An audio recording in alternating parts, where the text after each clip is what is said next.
मैं पढ़ रही हूँ ओशो की एक नई बुक जो मैंने आज ही शुरू करी है और जिसका नाम है अनहद में विश्राम। और इसका पहला ही चैप्टर बहुत बढ़िया है।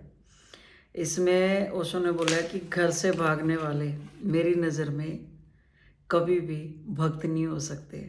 उन्होंने साधुओं के ऊपर ये बात कही है कि विश्राम के लिए पक्षी घोंसला बनाए, इसमें कुछ भी अड़चन नहीं है, क्योंकि घोंसले में किया गया आराम आकाश में उड़ने की तैयारी का ही एक अंग होता है। आकाश से विरोध नहीं है घोंसले का, घोंसला सहयोगी है। निरंतर तो कोई आकाश में उड़ता नहीं रह सकता ना, देह तो थकेगी, चाहे इंसान हो चाहे पशु पक्षी हो, देह को विश्राम की जरूरत भी पड़ेगी। इसलिए घोंसला शुभ है, सुंदर है, सुखद है। इतना ही समय याद रहे कि घोंसला आकाश नहीं है, सुबह उड़ जाना है, रैन बसेरा है, लक्ष्य तो आकाश ही है, घोंसला पड़ाव है, एक मंजिल वह तो अनंत आकाश है, वह तो सीमाओं के पार जाना है, क्योंकि जहाँ तक सीमा है वहाँ तक दुख है और सीमा ही दुख है। सीमा में होना किसी कारागृह में होने जैसा है। जितनी सीमाएं होंगी उतना ही आदमी जंजीरों से बंधा महसूस करेगा। कारागृह से इस मुक्ति के उपाय का नाम ही धर्म है। संसार का अर्थ है कारागृह से निपट जाना, कारागृह को पकड़ लेना, जंजीरों को आभूषण समझ लेना। तोड़ने की तो बात दूर, कोई तोड़े तो भी उसे तोड़ने नहीं देना। सपनों को सत्य समझ लेना और रास्ते के पड़ावों को मंजिल मानकर रुक जाना। बस संसार का इतना ही अर्थ है। संसार न तो दुकान में है, न बाजार में है, न परिवार में है, न संबंधों में है।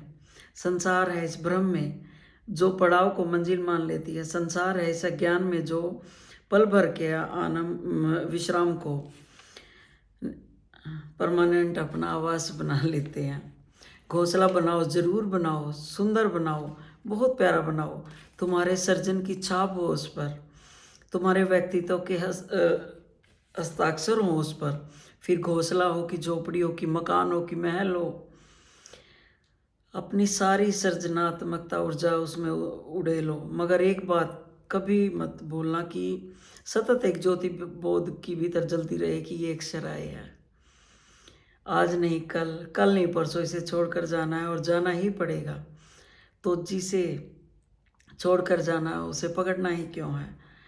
रह लो, जी लो, उपयोग कर लो, लेकिन आसक्ति मत करो। दो तरह के लोग हैं, एक हैं जो संसार में रहते हैं और संसार में बहुत गहरी आसक्ति होती है उनकी, और दूसरे वो हैं जो संसार से भाग खड़े होते हैं। जिनको हमने सदियों तक सन्यासी कहा है वे केवल भगोड़े थे। उनको हमने पूजा है और उनको बहुत सम्मान दिया है, उनको फूल चढ़ाए हैं, केसर छिड़के हैं, क्योंकि हमें लगा कि उन्हें बहुत असंभव कार्य कर दिखाया है।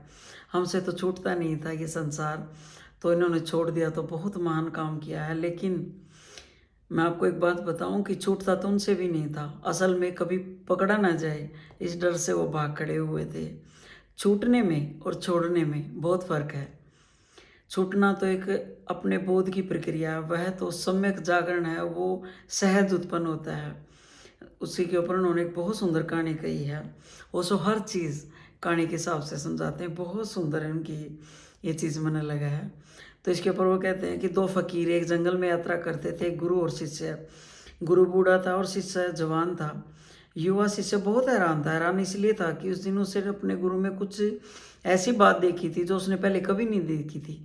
कोई नई बात थी। गुरु बार बार अपनी झोले में हाथ डाल डाल कर कुछ टटोल रहा था, थोड़ी थोड़ी देर में, फिर थोड़ी देर में, जैसे झोले में उसका जी अटका हो। शिष्य सोचता था कि क्या है झोले में आज। उसने पहले कभी अपने गुरु को ऐसे चिंतित नहीं देखा था और ना कभी ऐसे बार बार झोले में झांकते हुए देखा था। उसने सोचा आज माजरा क्या है। फिर सांझ होने लगी, सूरज ढलने लगा, तो इस कुएं पर वो हाथ पैर धोने और पानी पीने के लिए और थोड़ा विश्राम करने के लिए रुके। गुरु कुएं से पानी भरने लगा, झोला उसने अपने शिष्य को दे दिया और कहा जरा संभाल कर रखना।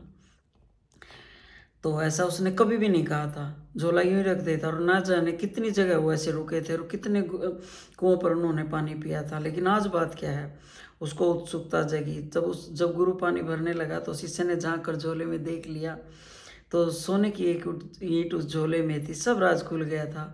उसने सोने की ईंट को निकाल कर झोले के बाहर कुएं के पास फेंक दिया और एक गड्ढे में, और उसकी उसी वजन का एक पत्थर गुरु के झोले में रख दिया। गुरु ने जल्दी से हाथ पैर धोया पानी पिया और बीच बीच में झोले पर नज़र भी रखी।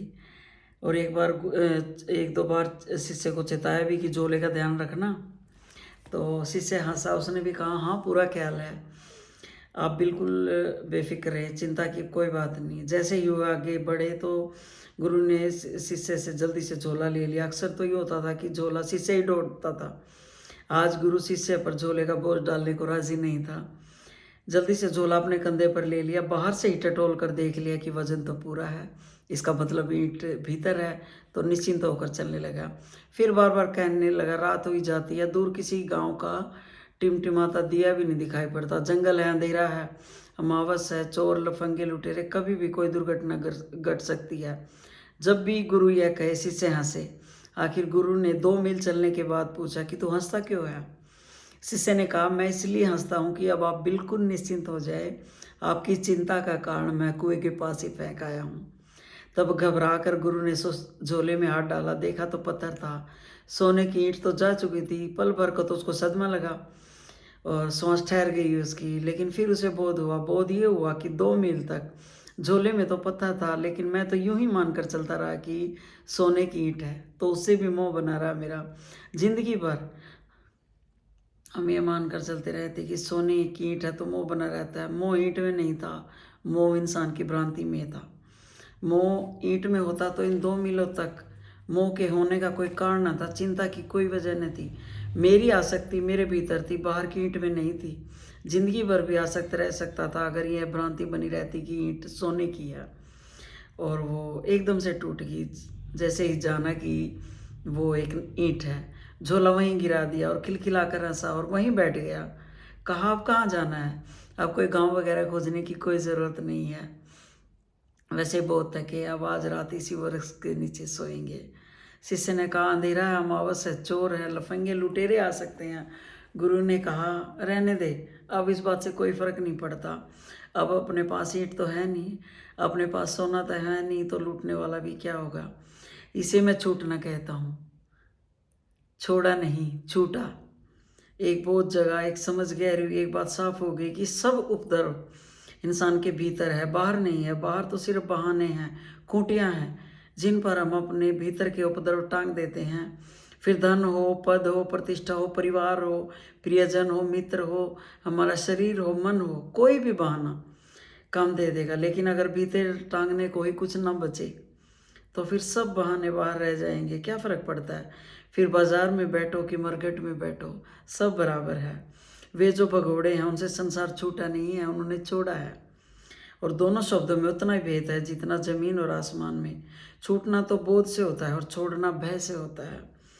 भय और बोध का क्या नाता, क्या संबंध? वे तो दोनों बिल्कुल अलग हैं, उनका तो कभी कोई मिलन नहीं होता। बोध और भय, भय तो पलता है अंधेरे में और बोध जागता है उजाले में। बोध है सुबह और भय है अमावस की रात, दोनों का क्या मिलन। वे जो भाग खड़े हुए हैं छोड़कर, छिप गए जाकर पहाड़ियों में, गुफाओं में, वे सिर्फ भयभीत हैं, डरे हुए हैं। डरे हैं कि संसार में अगर रहे तो आसक्ति पकड़ लेगी, मगर संसार ने कभी किसी को नहीं पकड़ा है। तुम कल के मरते आज मर जाए तो इस संसार को एक पल भर का भी नहीं रुकेगा तुम्हारी वजह से, कि तुम जाओ कि ठहरो, कि कुछ देर और ठहरो। तुम्हारे बिना कैसे रहूँगा, कि तुम्हारे अभाव में, तुम्हारे बिना सब मेरा अस्त व्यस्त हो जाएगा। तुम नहीं तो फिर जिंदगी कहाँ? रुक जाओ, ठहर जाओ, थोड़ी देर और जरा संभलने दो, फिर चले ना जाना, ऐसी जल्दी क्या है। कल के मरते आज मर जाओ,